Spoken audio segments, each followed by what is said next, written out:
Hello guys, welcome back to the channel. It's Joppy Noodle Legs here today with the last film in the Arrow video week. And today we're looking at a classic 80s slasher, The Mutilator, or Fall Break, which it was originally called. This is the Arrow edition of the film. It contains the Blu-ray, it contains DVD, yep, and it contains a booklet. So that's the edition of the film of Fall Breaks. Now, this was made by director Buddy Cooper, and it was originally called Fall Breaks. The title song of the film is called that too, and it's actually quite a cool song. The film kind of starts off with this woman baking a cake, a birthday cake. I believe it's her husband's birthday, and she's baking the cake, and she's being watched by her son. And he decides to, for his dad's birthday, he's going to clean his rifles, as you do. His dad's got like a rack of rifles, and he's going to clean them. So he puts a sign up saying, you know, "Happy birthday, Dad. I'll clean these all by hand for you," sort of thing. So he puts this sign on there, and then he takes a gun out and he starts cleaning one. And then whilst he's cleaning it, he sort of points it and sort of like just playing around with it, pulls the trigger, and it's actually loaded. And he sort of fires a bullet which goes through the door and through his mother's back. And he kills his mum. But total accident. He didn't mean to do it. But yeah, so he kills his mum. He goes running over to his mum. And she's been killed. And he's running there. And then his dad arrives home. And he comes in and he finds the mother laying on the ground. And it's like the boy's there by the mother, and he goes running over to the mother and he sort of pushes the boy out of the way and sort of picks him up and starts trying to strangle him and stuff like this. Anyway, the boy runs out, and the father's obviously still in some sort of form of shock. He drags the mother's body into his gun room where his guns are kept, and he sort of props her up against the sofa and then pours himself a whiskey, as you do. Well, me, it would be a cup of tea, wouldn't it? Do you like this? It's cool, goofy. My lad Lemon got me this from Disney in America when he went there. And so he pours himself a whiskey, and he sits there drinking it and tries giving some to his dead wife, and then puts that sign across her chest saying "Happy birthday, has been cleaned for you," sort of thing. Anyway, so you can see he's sort of, I don't know how it's affected him, but he's in shock of some form. And the son's kind of watching from a door. We then cut like 30 years later, I believe. No, it can't be 30 years. I would say about, probably about 10 or 12 years later. And the lad's now sort of grown up a bit. And he's at a bar with some of his friends. Some of his probably high school friends or whatever they are. And he's got a girlfriend.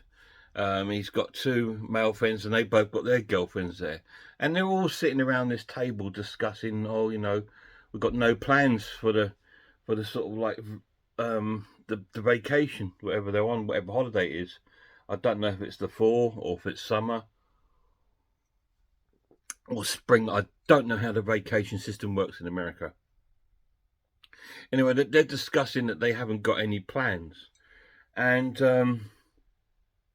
while they're at the bar, the young lad that's grown up receives a phone call from his dad. Now, obviously, his dad's moved away from him, but it looks like they're still in contact. And his dad's asked him to go to his condo, which is like a beach house in the UK. We call them beach houses. He's been asks can he go to his beach house to lock it all up for probably the fall, the winter. So he doesn't really want to do it, but his friends look at it as an opportunity of something to do, going away for like a few days down by the beach. So he finally agrees to it, and then they set off on like this road trip to the beach, and there's some funny sort of scenes going on their sort of road trip there. They stop off at this kind of like store, and one of the lads buys a 6-pack of beer, and the guy's got a sign up saying 10% off for senior citizens, anything in the store. So he sort of speaks with the shopkeeper, saying, "Well, that's discriminating, isn't it?" Say, "Hey, if you give me 10% off, I'll buy another 6-pack." So he goes, "Yeah, okay." So he buys another 6-pack, but he doesn't know the shop. That's why the shopkeepers put it there. It's his trick to sort of trick people to buy more stuff, and it works. It's quite funny. And then they have a bit of problem getting the car going. Eventually it gets going and they're off to the beach, and then we join them at the beach house, which looks really quite a nice house. It's got like 2 floors, it's got a garage, and it looks really nice. So all 6 of them go inside the beach house, and you see in the beach house there's all these sort of like trophies, like hunting trophies on the wall, like stuffed animals, dead fish. There's a shark mouth teeth skeleton. There's a sawfish on the wall and things like this, and then there's like this massive metal hook, which they said they use for hooking the big fish up at the side of the boat and pulling them up. And there's all this sort of thing, and the girl, they're sort of like thinking it's all a bit eerie, but anyway. And when they've got there, the place was already open. The door was unlocked, and one of the girls wants him to phone the police. He said, "No, no, no. It was probably my dad or whatever, and he just forgot to lock it." And he goes, "Yeah, but something's missing, and it's the battle axe has gone off the wall, so that's gone missing." Um, but he's still sort of refusing to phone the police, and he says, "Well, look, if he'll call his dad tomorrow," he says, "and if his dad says he's not got it with him, then he'll call the police and report a break-in and etc." Anyway, they start clumping around, and then we cut to down like into the garage area, and we see his dad. His dad's still there. His dad's sleeping, and he sort of like wakes up and finds that these kids are here, and that they are there now. This was all part of his plan, because obviously since his wife was killed, but with his son shooting him by accident, he's now looked upon this as time to get revenge, his father. There's no big spoiler, his dad being the sort of the killer of the film, because it's straight off, you see it straight away. There's no hidden sort of like, oh, I wonder who the killer is. You know straight away in this film who the killer is. And so he's sort of like listening to them go about their business, and they all sort of break off into their little groups. A couple go for a walk on the beach, a couple go up to the bedrooms, a couple play front room playing Monopoly, and as you do, you know. And it breaks into like a normal 80s slasher film, where they're stalked by the boy's dad, and he's listening to them from the basement. But eventually he comes out and starts killing them off, one by one by one. And a policeman arrives at some point as well, because he's just patrolling the beach, and they're all out looking for a couple that have gone missing, and they report about the stuff going missing from the house. And he goes over towards the house, the police officer, and he ends up getting killed as well. And all the murders in the film are quite brutal and gory. They're really good kills in this film. quite original. I do like the kills in this film. They're really cool. And the father kind of like,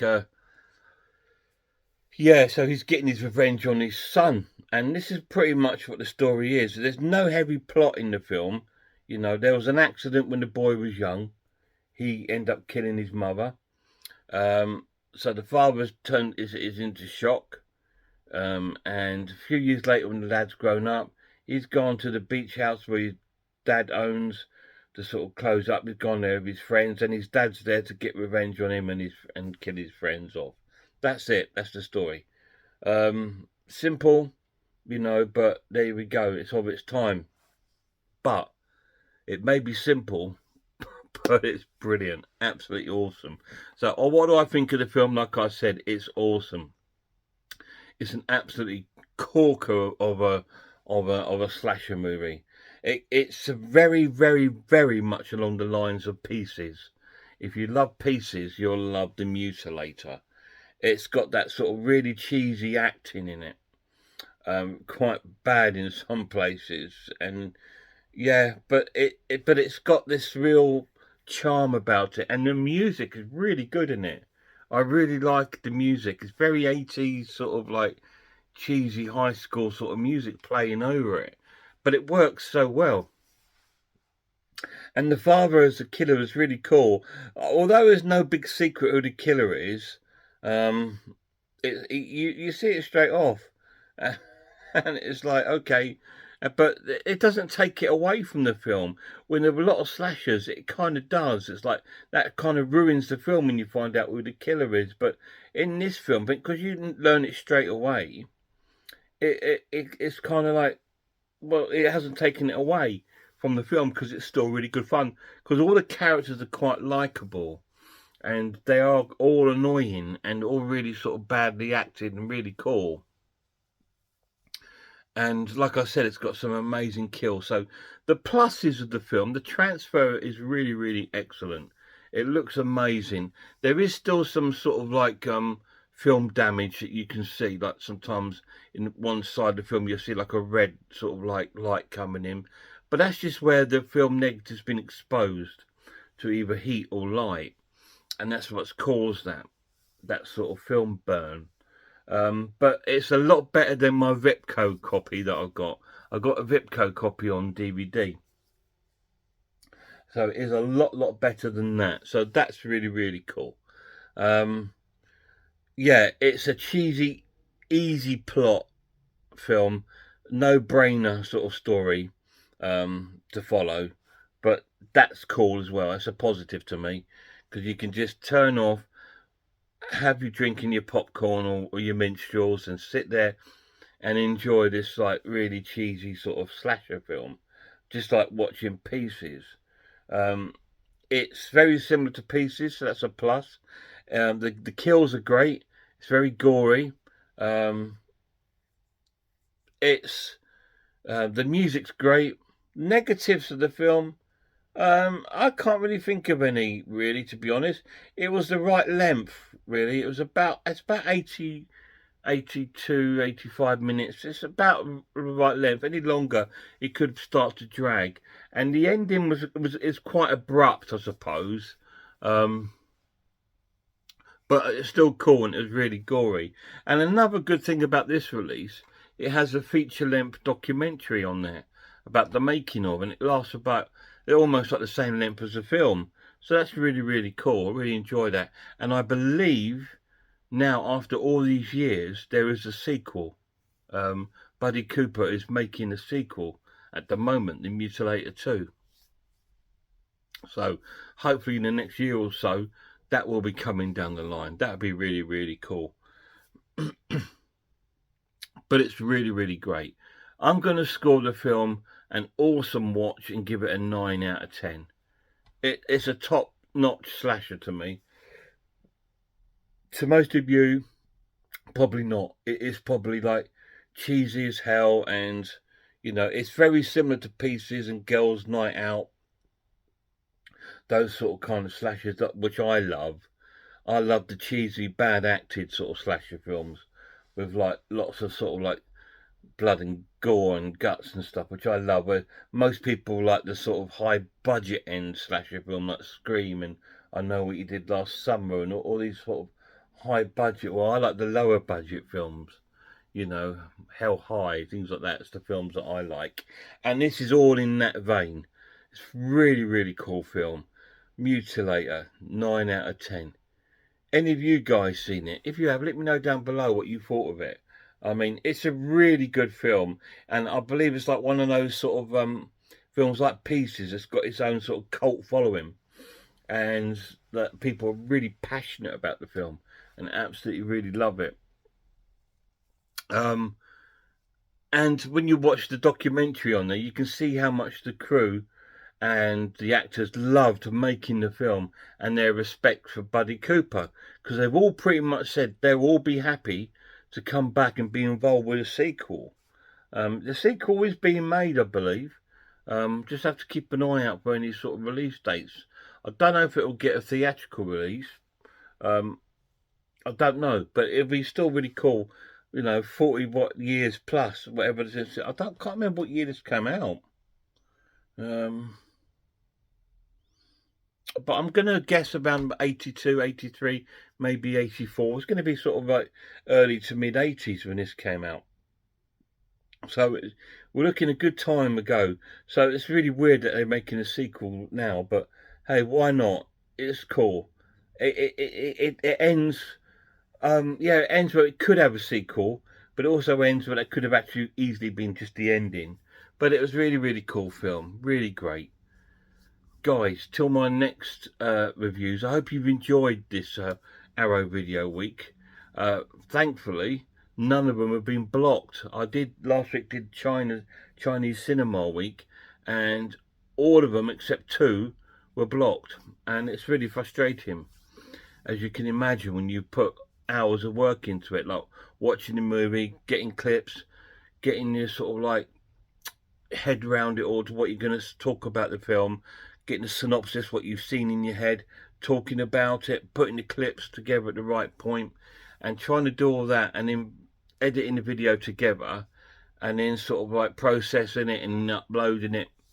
It can take a good few hours, you know, sometimes half a day to get all that done. And for it to get blocked is quite frustrating. But there we go. It's what it is, isn't it? Just have to be try my best.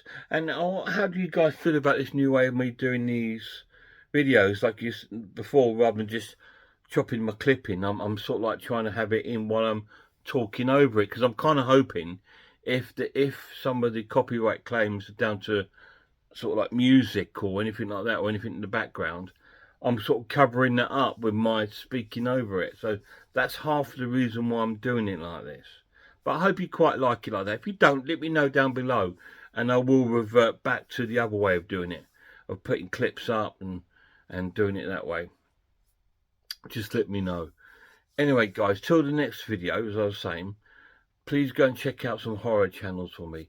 Check out Horror Hands, Horror Geek, Man v Film, RS Designs, Pizzlewell, Cat Watches Horror, I'm the Ice Lord, Sarah of Horror, Grumpy Andrews Horror House. Fantastic channels. Please check them all out, guys. Till next time, look after yourselves, look after one another, and I really hope I see you all soon.